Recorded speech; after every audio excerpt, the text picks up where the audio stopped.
Verið hjartanlega velkomin á 73. Þorrablót Kvenfélagsins Hvatar í Hnífsdal.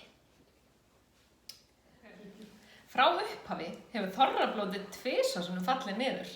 Það var árið 1949 vegna farsóttar. Hljómar kunnulega.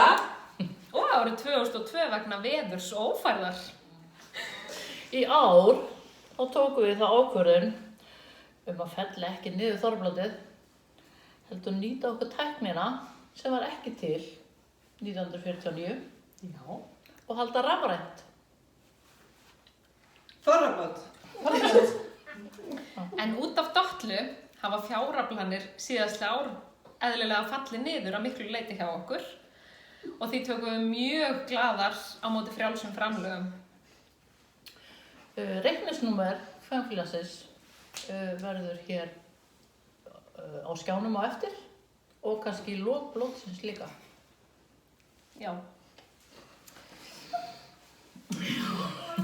Kvenfélagið Hvöt er vant í að styrkja mjög rausnarlega fólk sem á þarf að halda í okkar nær umhverfi. Sem og önnur málefni sem okkur snerta. Við vonumst til að eiga góða kvöldstund í ykkar Þorrakúlu. Góða skemmtun!